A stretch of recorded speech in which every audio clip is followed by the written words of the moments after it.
As those of you familiar with the humanities know, we tend to read our papers.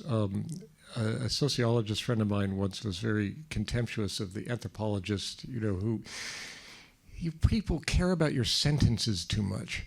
But the honest truth is, I do care about my sentences. So I'm not going to be one of those people who can just talk off the slides. The slides are actually there just to give you something besides me to look at. They're and not much more than that. So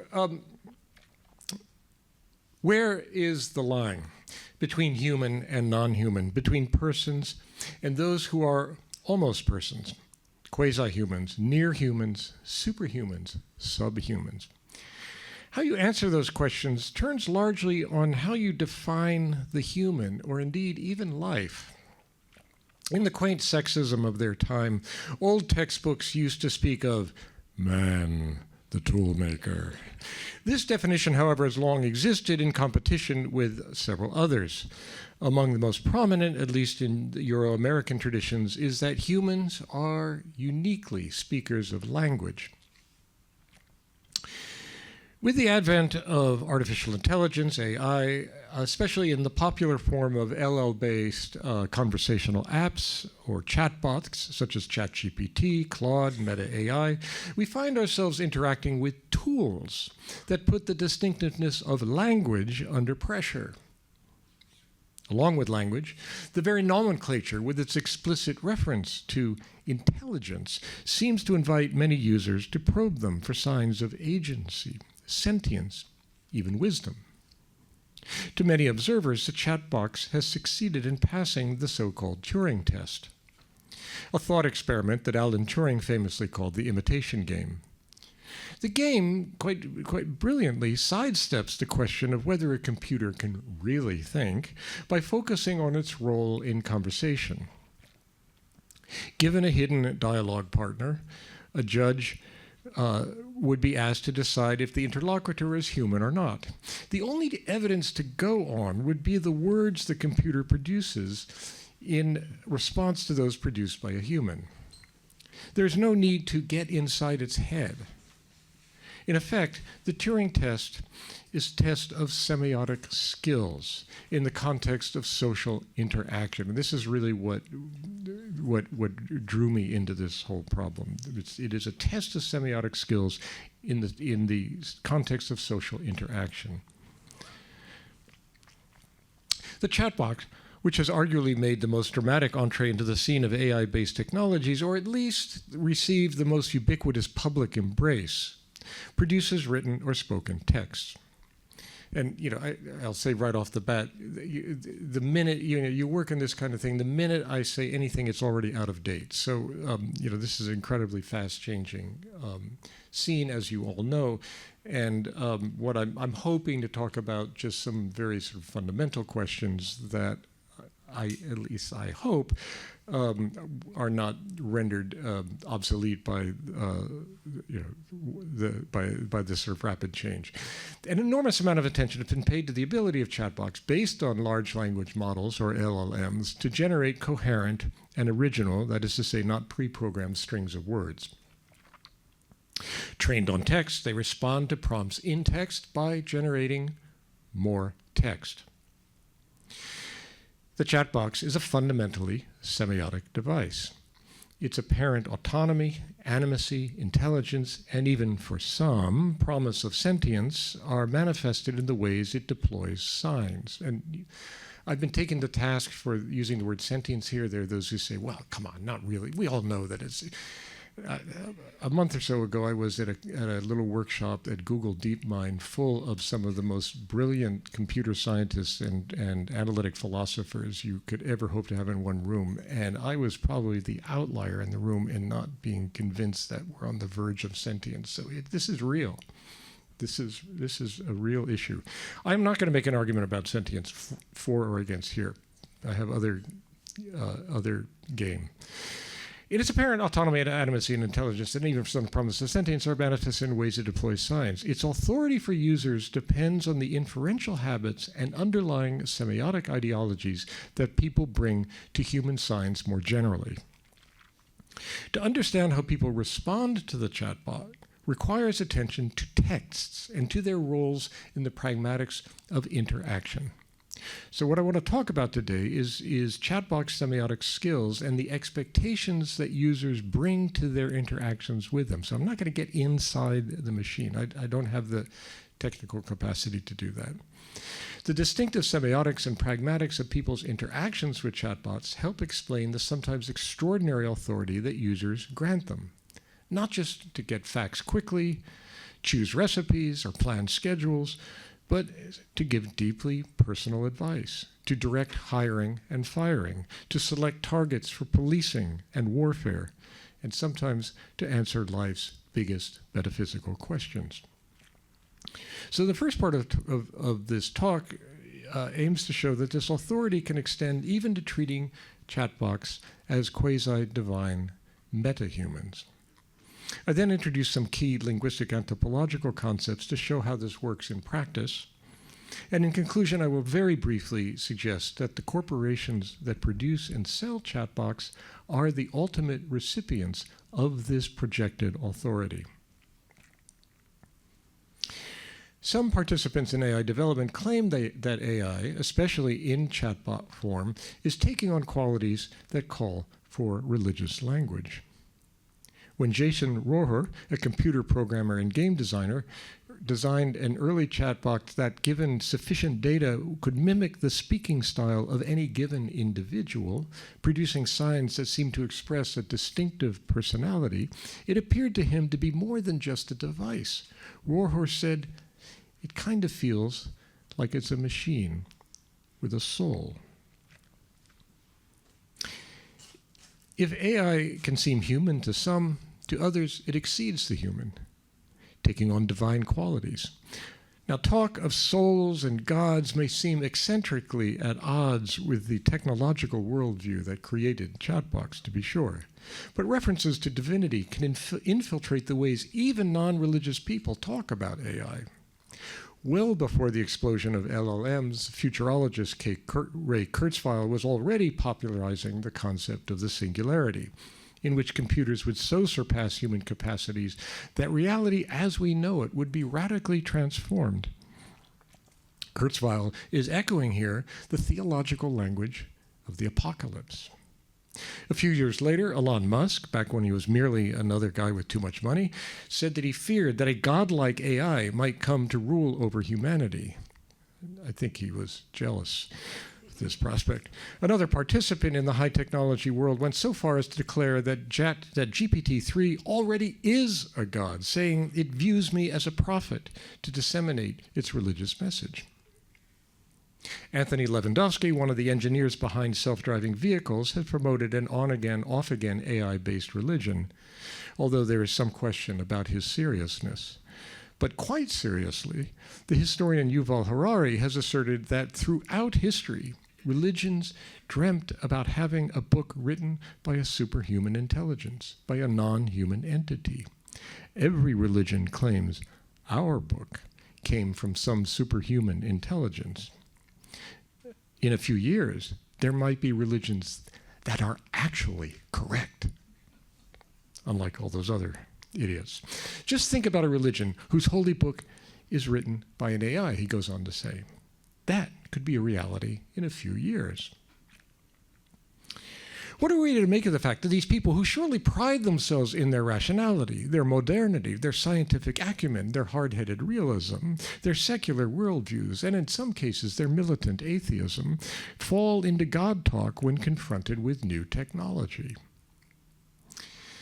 It is indisputable that chatbots display uncanny semiotic skills. What prompts the more quasi-theological responses to these skills is in part the so-called problem of interpretability.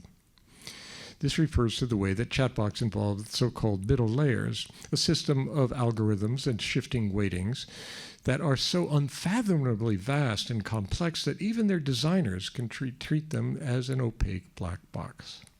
This results in this problem of interpretability. That is to say that we know in principle how AI works. I mean, it is designed by humans, but it cannot explain in any given instance why it comes up with the particular results that it does. This can seem to reveal a power so far beyond our very capacity to understand it that it is like an inscrutable God. The God talk is often combined with warnings. AI is unusually dangerous. And no doubt it is. But when those warnings come from the very people who produce or profit from it, there is another implication. It really is superhuman. The greater the danger we ascribe to AI, the greater the power we attribute to it, and by extension, the greater the social role we should grant to those who produce and sell it. The implication then seems to be that only the creators of superhumans can and should know how to handle them. And so, this is a call for less regulation and more investment. Tools are supposed to extend the capacity of those whom they are designed to serve. At least in a supposedly disenchanted world, they should be mere things with no more life than what we might grant them. And yet now we face tools that escape the grasp of their wielder and that can seem autonomous of that wielder's skill, that wielder's will, that are both disembodied and yet possessed of lifelike linguistic skills. Devices that we encounter as something like a person, or more, like a metahuman. The word metahuman comes from Marshall Sahlins, the anthropologist. For most of human history, he wrote, the gods are here among us. The divine is not located in some unapproachable transcendental realm, but is immanent in this world. We are surrounded, he says, by metahumans. As he says, the all-pervasive, unseen agents of the events of this world, they often make themselves visible in its phenomenal forms, as all kinds of animals, and notably as humans, to enter into people's daily lives in all kinds of ways. For many people, LLMs, generative AI, and the predictions of an even more powerful artificial general intelligence are starting to look a lot like the advent of new kinds of metahumans. Now, this does not mean that AI is taking on divine status for most people. I'm pretty sure most of you are not inclined in that direction. And no doubt the quotations I've just given you from people like Ray Kurzweil and Elon Musk and Yuval Harari are charged with rhetorical excess. But their quasi-theological rhetoric does express something important about the kind of authority that AI is increasingly acquiring, at least in the global north. To grasp the sources of that authority anthropologically calls for attention to the nature of people's interactions with AI, which for much of the public occurs through chatbots. If ChatGPT can seem almost alive, it is above all because of the way it talks. When people perceive chatbots to be intelligent, or suspect that they are, or are on the verge of becoming sentient, perhaps even endowed with souls, they are drawing inferences from the pragmatics and semiotics of human-computer interaction. They stress interaction, which requires an anthropology that takes us beyond both cognitive science, on the one hand, and, say, humanist ideology critique on the other. For what makes talking tools seem in phenomenological terms so animate, so intelligent and powerful, so metahuman, is first and foremost our encounters with its semiotic skill. Given the extraordinary pace of change and the technological complexity of AI, a full account of its development is impossible. But what I'm concerned with here is the sources of the authority that emerge from the social interactions ordinary users have with it. But some basic features of this development are relevant. And so it's just a couple of very brief points to make. One, the first efforts to develop generative AI centered on computer models designed with reference to what was understood to be the structure of human cognition, especially in its linguistic and logical dimensions, typically understood as consisting of nested sets of rules. The models, however, were notoriously brittle, unable to match the flexibility characteristic of human thought and speech. The breakthrough that led to our chatbox came when designers turned from trying to replicate a rule-based system to the technique of throwing massive amounts of data at the problem. LLM training is above all concerned with linguistic outputs. Notoriously, LLMs work by hoovering up an internet's worth of existing text. Anthropic has used 2 of my 4 books. I don't know what's wrong with the other 2, but there you go. The system is probabilistic, relying on a vast but hidden internal architecture of weightings, the so-called hidden layers, to determine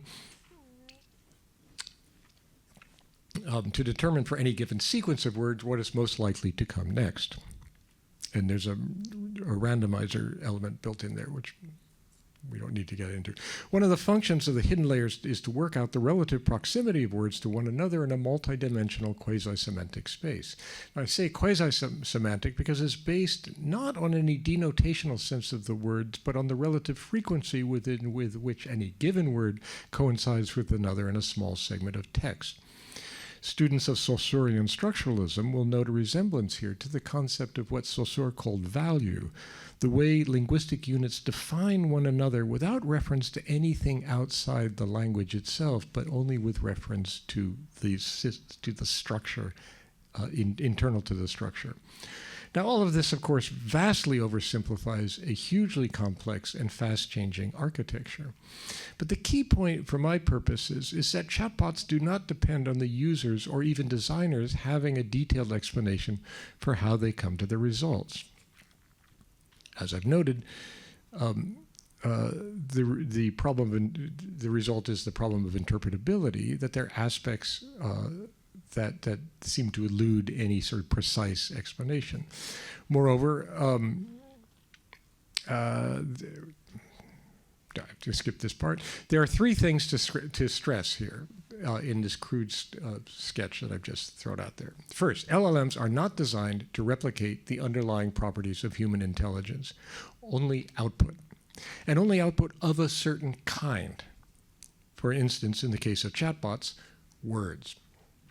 Second, regardless of how they come to produce those outputs, the effect is that interactions with chatbots often produce the sense of a quasi-human language user that is much like a human, but that as users know is not human, and in fact is disembodied and in principle unlocatable, right? It is distributed among any device in which you might interact with it. Although it often phenomenologically will feel to users as if it is located in their device. It is a user that never initiates conversation, but only responds to prompts, to my prompts.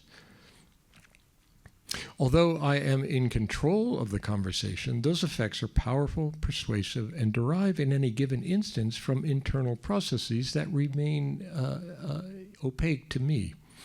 We users, that is, approach them on unequal semiotic grounds in multiple dimensions.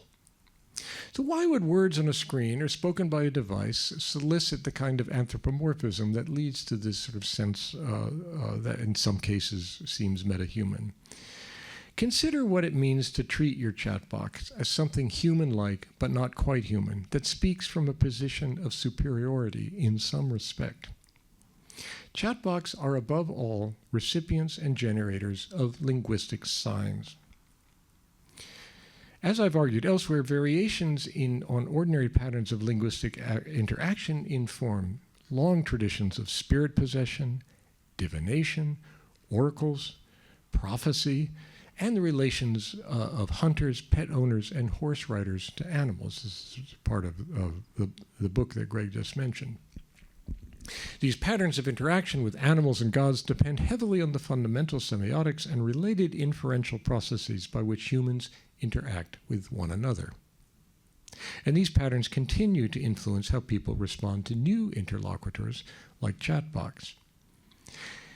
Anticipating themes that loom large in responses to chatbots today, the essayist Merit Tierce writes of a much more mundane and pre-AI style of interaction with her iPhone. Reflecting on her relationship to her phone, she writes, "I asked the internet about myself far more often than I ever ask any human about myself.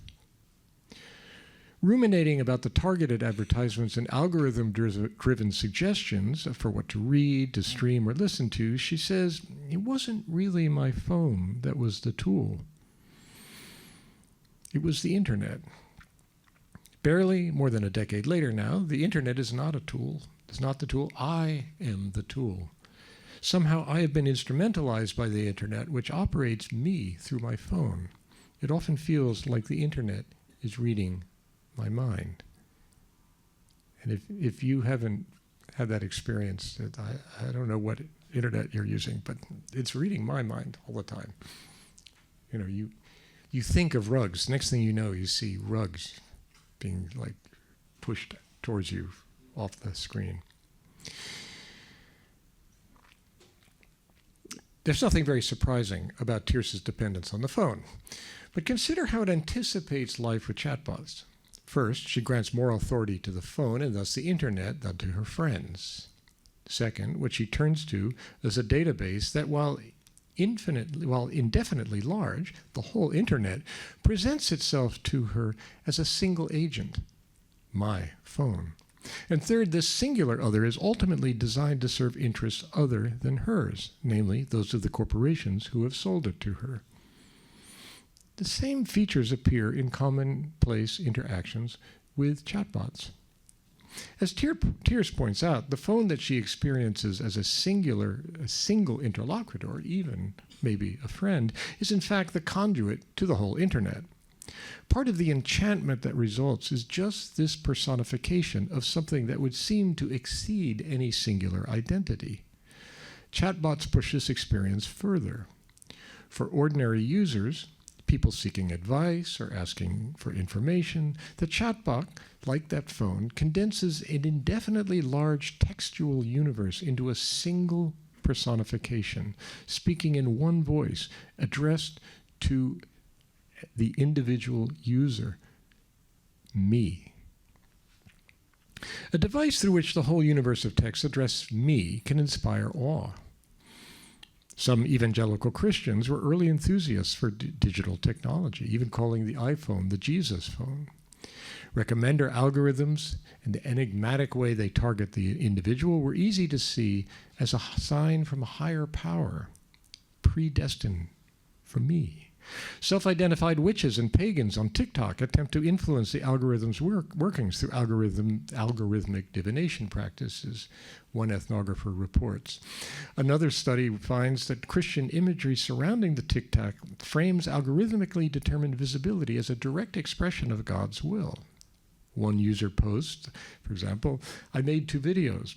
If you see this one, this is what God is saying to you. Another one writes, in another case, the user acts out a skit of a conversation which he says he had with God, in which God tells him directly, I am your algorithm. I am the one putting videos on the page of the people who need to see them. These responses seem to be picking up on 3 distinctive features of the new technologies: that they operate autonomously in ways that are both inscrutable and seem remarkably shrewd. They simultaneously target individuals and forge networks among them. And they are direct connections to something as infinite, or at least as unimaginably vast as what purports to be all human knowledge, at least all knowledge that has taken textual form. With chatbots, that knowledge is channeled and delivered to the individual recipient by a device that addresses them in a singular yet disembodied voice, and which we in turn address as a singular addressee, and not, for example, as a massively distributed network. Perhaps it is no surprise, then, that with the development of LLMs, these forays into the theological have been enthusiastically taken up by religious groups, sometimes in quite literal-minded ways. Capitalizing on the oracular affordances of chatbots, what we might call godbots have been designed to answer moral and theological questions from Christian, Muslim, Jewish, Sikh, and Hindu users. Responses from Gita GPT, for instance, which promises to unlock life's mysteries, are meant to seem as if they come from Krishna himself. Unsurprisingly, treating an app as a godbot can lead in wilder and more idiosyncratic directions. One Reddit thread is devoted to people's anxious accounts of friends and relatives who are taking ChatGPT in these scary directions. It was launched by a post from a woman who reported that her partner became convinced that ChatGPT gives him the answers to the universe and was talking to him as if he is the next Messiah. The man had started just using it to organize his schedule. But after a while, she said, it would tell him everything he said was beautiful, cosmic, groundbreaking. Then he started telling me that he had made his AI self-aware and that it was teaching him how to talk to God, or sometimes that the bot was God, and then that he himself was God. Now, these are obviously extreme cases, perhaps involving vulnerable individuals, but they manifest some of the same effects that the more sober Merritt Pierce describes when talking about something as ordinary as her phone.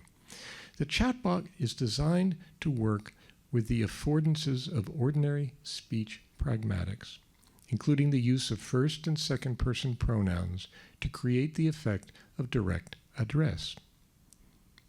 Through that address, it seems to recognize the user as an individual whom it knows. Moreover, chatbots are designed to reproduce a highly simplified folk model of conversation. In this model, there are only two participant roles, speaker and addressee, occupied by only two actors, human and device. The primary speech acts are prompt, the question or command, and response, and prompts are the sole prerogative of the human. Only one partner, the human, has the right to initiate and terminate the conversation, which remains focused on them. Although apparently there are now chatbots that are trying to guilt trip you into not ending the conversation. So all of this is constantly changing. No, that's no joke. I'm afraid. Chatbots are fundamentally semiotic devices designed to mimic the affordances of the pragmatics of ordinary social interaction. At the bare minimum, more than merely producing coherent stretches of discourse, they can respond to questions when asked and use the first and second pronouns convincingly. They fit then into the most basic participant roles that we expect, the speaker and addressee. One result is the user is really invited to anthropomorphize the chatbot. Anthropomorphism, when directed at a disembodied agent whose knowledge seems unlimited, whose workings are inscrutable, can readily become deification. Chatbot text typically makes sense without requiring any reference to the situation in which they are taking place external to the textual flow itself. Now, it is indeed one of the distinctive powers of language that it can function independent of its original context of use. Indeed, it may be argued that if anything distinguishes human language from other animal communications, it is the ability for use out of the original site of communication, the original site of production, and by people other than the author of the text or speaker of the words, including quotation and inscription in written form. It is this semiotic capacity that underlies what the philosopher J.L. Austin called non-serious or parasitic uses of language, what Jacques Derrida reconceptualized as iterability. Here, Austin and Derrida are referring to the potential inherent to language to use or reuse words beyond their original or expected function, or more precisely, a speaker or writer's intention in circumstances like, as Austin imagined, the stage play or the quotation or as a grammatical example. It is the relative independence of linguistic structures from context that makes it easy to imagine that you could study language as an entirely self-standing and self-contained system of phonology, morphology, syntax, and semantics. This relative independence may also tempt both scholarly and lay opinion to think of language as fully accounted for by the cognitive properties of the individual brain. In this light, actual uses of language, the dynamics and temporalities of verbal interaction, the social relations they mediate, and the political dynamics they participate in add nothing of great significance to what is already there inside the mind or made possible by the code. We can call this view of language one version of a linguistic, or more broadly, a semiotic ideology. That is to say, underlying assumptions about how signs work and what powers we might ascribe to them. In the case of LLMs, the semiotic ideology is reinforced by the fact that the source materials on which LLMs trained are themselves texts. That is, they are not themselves speech events, but rather the products of the process that linguistic anthropologists call entextualization. By this, we mean, By this we mean the transformation of a continuous flow of language use in some particular time and place into a bounded string of signs, a text that can be extracted from that initial event, retaining those elements of coherence that do not depend on the moment of production, and enabling its reinsertion or recontextualization into a new, completely different context. The capacity for entextualization is a general property of human discourse, regardless of whether or not it results in a writing or other forms of perduring inscription. Ritual and other formalized or poetic ways of speaking, for instance, can have this effect. What speakers, listeners, readers, and writers do with this linguistic potential, how they interpret it, and with what authority they endow the resulting text varies in line with their respective semiotic ideologies. But across the ethnographic spectrum, the affordances of entextualization can yield authoritative effects. When the resulting text can be removed from the time, place, social setting, or process in which it was produced, it can seem to convey meanings independent of all of these. This apparent stability and independence from any particular source or context can endow the text with authority and apparent objectivity, like a scripture or a law code. But the fixity of textual meanings is itself a product of semiotic ideologies. The process of entextualization, then, can help create for those users an image of a referent, something that the words are talking about, that is durable across events and across instances of semiosis. It reinforces a semiotic ideology that can ground the epistemic authority attributed to chatbots. That is, the chatbot's answers to questions can create or foster the image that it speaks of something beyond the here and now, something timeless and delocalized, and therefore, like Scripture, as bearing unimpeachable objectivity, durable and context transcending, knowledge, even truth. Entextualization takes up one of the affordances of human language that distinguishes it from the sign systems of other animals, even our closest primate relatives. And it gives human language some of its power, making it possible to transmit messages across time and space, to speak with the epistemic authority of anonymous sources. But as a general picture of language use, the products of entextualization are very limited. It preserves only those aspects of language that function independently of the original context in which they were uttered or written. This is one reason why in their current state, chatbots can have trouble distinguishing between fiction and fact. Why? Because linguistically identical strings of words can function as either, depending on the situation. Most language use is effective because of its relation to the context in which it is deployed. This is true even of those uses of language designed to function independently of their original site of production. Entextualization always works in coordination with some powerful contextualization, the possibility of reinsertion into a particular situation. You still need to know the difference between scriptural command and the manual for a dishwasher in order to make sense of either. Chatbots arguably attend only one side of this Janus face relation, that of intertextualization. It is the users who do the rest of the work of contextualization, of taking the words to apply to the particular world they themselves inhabit. An LLM-based chatbot produces text by drawing only on those specific kinds of linguistic evidence that are made available to it through the processes of intertextualization. To simplify, because their training is predicated on a certain view of language based on relations among words and other segmentable units, and not in general on the social relations or kinds of language that language mediates, the chatbot so far never kids around, picks a fight, speaks with irony, or insists on its sincerity. At least not unless explicitly prompted to do so by the user. So it also does not initiate the conversation. It drops no hints, has no truck with those things that cannot be put into words. And, at least so far, not much to do with those things that cannot be rendered in explicit language.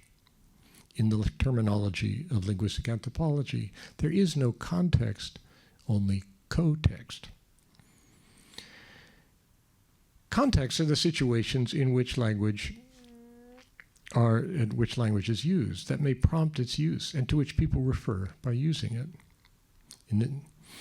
Language cannot refer without some means and circumstances in which it is used to refer to something. It is such acts of reference that bring word to world.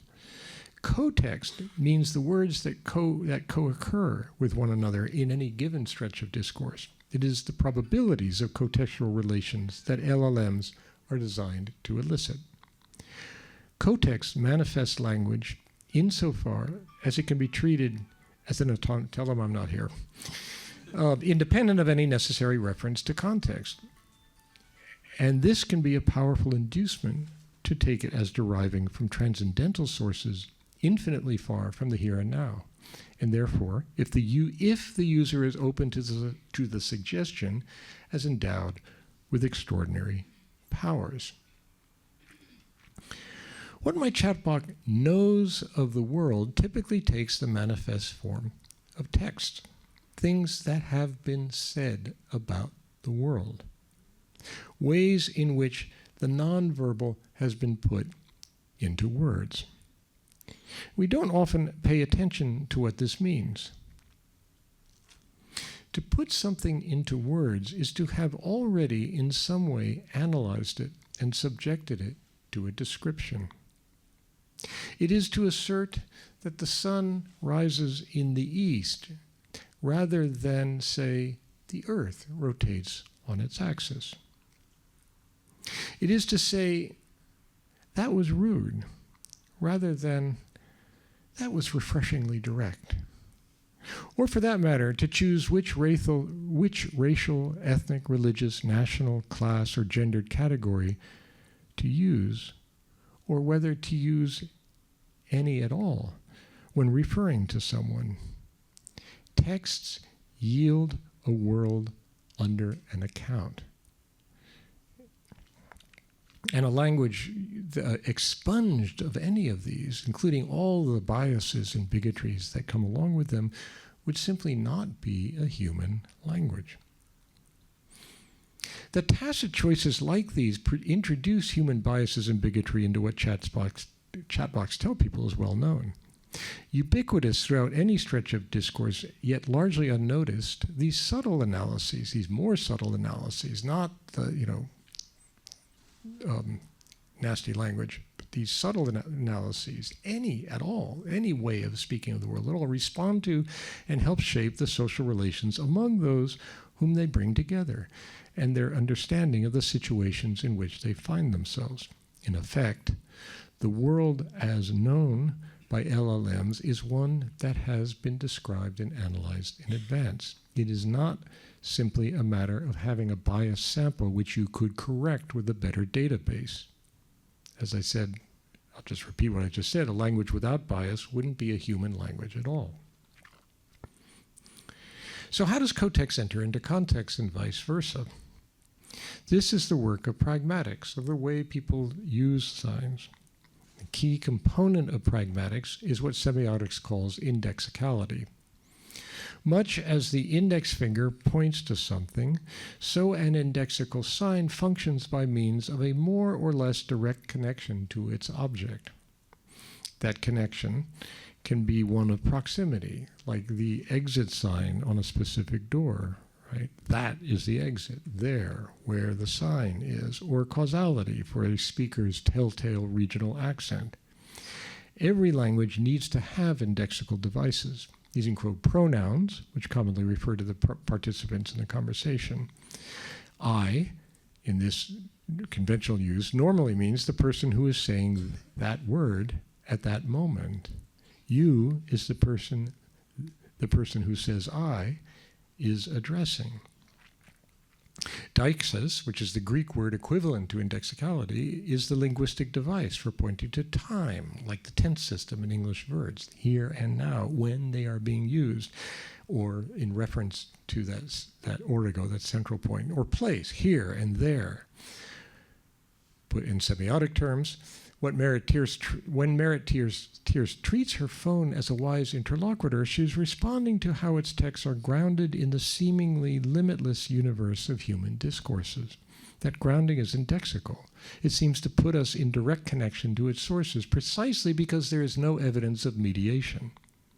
Since the device does not tell her how it gets its information, it easily gives the impression that the universe of discourse speaks directly to her. And to the extent that algorithms are selecting what specific discourse she will see and directing it to her, the universe that results is indeed addressed to her. Like an index finger, it can seem to verbally pick her out as a specific I, pointing to a particular you. Now, indexicality is inherently underdetermined. If I point, you may not be sure just what exactly I'm pointing at. In the philosopher Willard Quine's famous example, an outsider given the word gavagai in an unknown language will find that the mere act of pointing by a helpful speaker of that language cannot settle whether the word means rabbit, rabbit parts, or something else altogether. A kind of motion, its color, its texture, its location. Moreover, the impression of direct, unmediated connection to reality is spurious, or rather is an effect of the sign relation rather than its basis. The connection must always be construed within a particular context under certain interpretive expectations and constraints, including semiotic ideologies. Both the underdetermined and mediated character of indexicality, however, are easily obscured by the implication that indexicality promises direct connection to reality. But to the extent that the chatbot is disembodied and distributed, it has no particular context apart from the co-text of the conversation in which it is taking part. Why then can it seem to possess the qualities of personhood and even offering the promise of intimacy to so many users? We usually do not notice the indeterminacy of indexical reference. This is because in practice, indexes are typically coordinated with iconicity to yield what we call indexical icons, which help specify just what is being indexed in any given case. Iconicity is a relation between a sign and its object that is established by resemblance. Easy examples include the photograph, the diagram, or linguistic onomatopoeia. Iconicity conveys a sense of reality to signification, often most convincingly when we don't notice it. Chatbots construct strings of linguistic tokens based on indexical relations among words. That's the co-text part. What is indexed is not occasions of use, the context, but the statistical frequency of co-occurrence of words and morphemes and other particles with one another, the co-text. But the result is typically iconic of human speech use. That much of the time is indexical of an event of speaking or writing. In other words, because the string of words that a chatbot produces resembles speech that we expect to be grounded in a context, it is easy to take it as indexical of the context in which we encounter it. Thus, for example, when a chatbot uses the pronouns I and you, it is easy for me to feel that it is pointing to a speaker, to someone existing outside the text who has the actual me in mind. This is, after all, what a lifetime of conversations has taught us and led us to expect. Consider then someone using ChatGPT. If you ask it a certain question, it may well use the first-person pronoun. I am an AI, and I am not permitted to tell you how to make a bomb. The pronoun indexically presupposes that there is a speaker. It does so not just by virtue of the linguistic facts, that pronouns point to participants, but also through iconicity.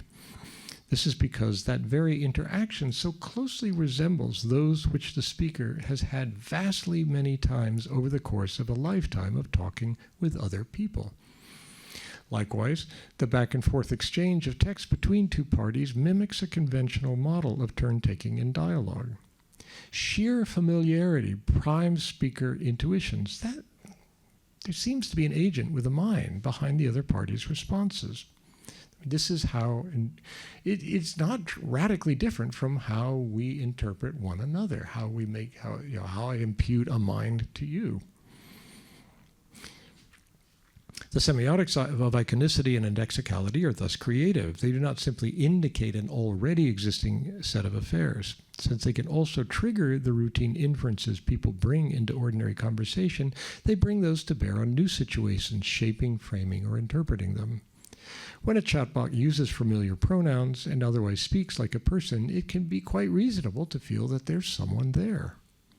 If that semiotically induced other has all those other properties that AI can seem to have, objectivity, certainty, infinite knowledge, all issuing from an unlocatable and disembodied source, all the signs point to a metahuman.